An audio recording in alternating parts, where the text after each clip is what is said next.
To Daily Focus. I'm thankful for another chance to share God's Word with you. I am coming to you from Indiana, where I'll be part of a board meeting of a group of men that I love and adore and appreciate and enjoy serving the Lord with them and alongside them, as well as missionaries all over the world. And what a joy it is to be about our Father's business. And so I just wanted to take a couple of minutes from John chapter 6, a very, very familiar story to most of us, is the feeding of the 5,000. And there's just a common uh, outline that has been preached a million times because it's all right in the text. And it talks about the lad, the lunch, and the leftovers. And so I want to deal with each of those a little bit today, but let's read the text if we can. In John chapter 6, after these things, Jesus went over the Sea of Galilee, which is the Sea of Tiberias. And a great multitude followed him because they saw his miracles, which he did on them that were diseased.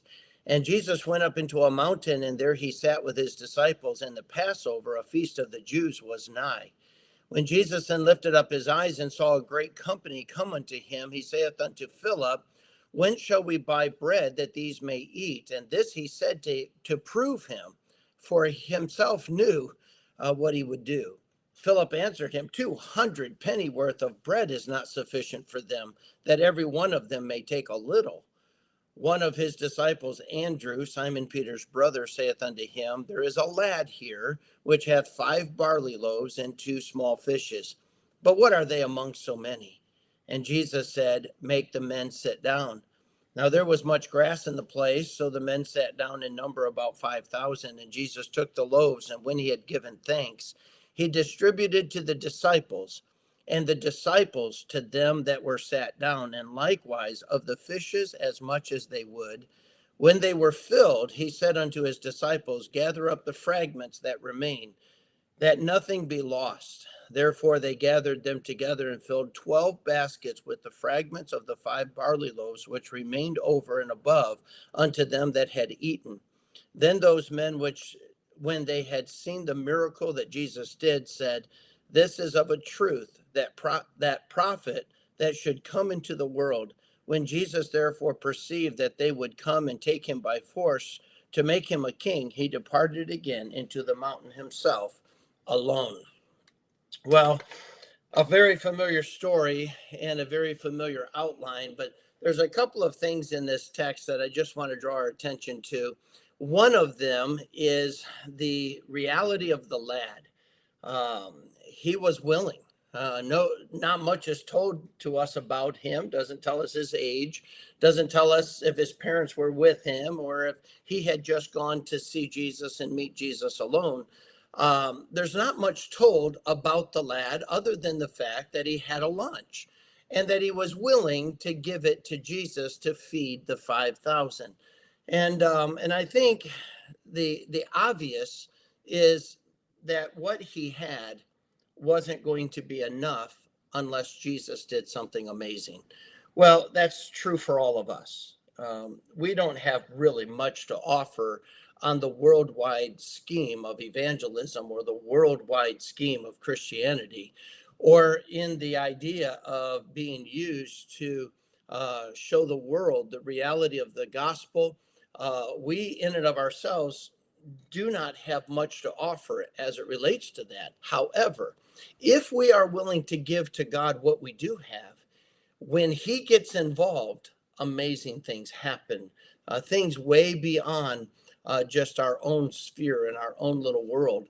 God is able to use us beyond what we can understand. And one of the great promises of Luke chapter 16, the parable of the steward, is that when we die, if we've been faithful with the unrighteous mammon, which is money and time and talents and opportunities and these things that are given to us here on this earth to steward for the glory of God, that God gives them to us that we might make an eternal difference and invest them wisely in souls, because the only thing any of us are going to take to heaven with us is people. And so what a wonderful reminder that that we don't have a lot to offer, but when we give God what we do have, once he blesses it, it's able to do exceeding abundantly above all that we could ask or think.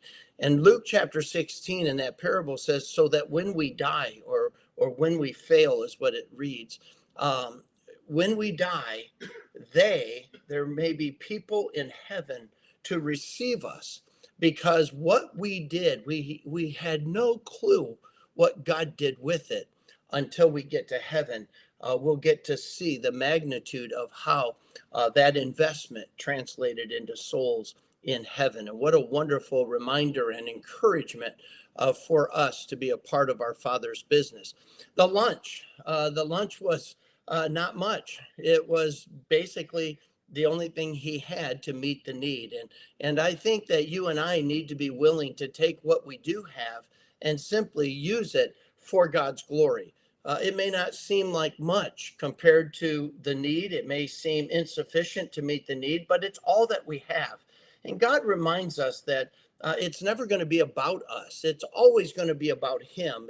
It's bringing glory to his person, bringing glory to his program, bringing glory to his power, bringing glory to his purposes. We are just participants. That's all we are. And boy, if we could get that through our head, it would make so much difference in our motivation and in our willingness to yield what we do have over to the Lord, because we would realize that it's not about us. It's not about getting any glory or credit or attention. It's simply helping people understand the person, the program, the power, and the purposes of our great God, whether it's for salvation or sanctification or service, that we're just simply participating in God's program. And so the lad gave what he did have. It seemed insufficient, but when God blessed it, it accomplished the purpose. And then the leftovers. God says, gather it up that none be lost. And the idea there is God doesn't want us to waste. God doesn't want us to get careless. He doesn't want us to see things as left over or insignificant or stuff that we can just throw away. We need to understand that when God is at work, every bit of what he's doing is important and has a purpose. And he teaches the disciples an important lesson here. Pay attention to what's left so that none is lost. And every one of those disciples got a basket for themselves to feed them even at a later date. And so God was sustaining their lives. He was meeting their needs. He was teaching them important lessons. And then even as the crowd rose up saying, oh, he is the prophet, we're going to make him our king to deliver us from this Roman regime and to be able to heal us and feed us and all these things. And Jesus is like, no, not yet and not now. He removes himself to a mountain to be alone. And what a wonderful reminder that even in the times where people want to give us accolades and they want to pat us on the back and they want to encourage us along the way, that we realize that the most important times at that time is just to get alone with our Father and to want to yield whatever we've done for his glory and for his good. And to be able to point people to Christ and to keep ourselves humble in the sight of the Lord, that as he sees fit, he will lift us up.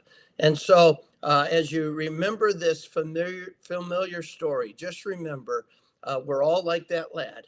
And we're willing to participate. We just don't always know where we can fit, but we'll just give what we have. The lunch was insufficient to meet the need. But once God blessed it, it fulfilled its purpose. And the leftovers were important because it's God's way of reminding us that he has an ongoing program, a program of grace to meet the needs that we have. And we must stay humble. God bless you. I hope you have a great day. I'll look forward to seeing you again tomorrow.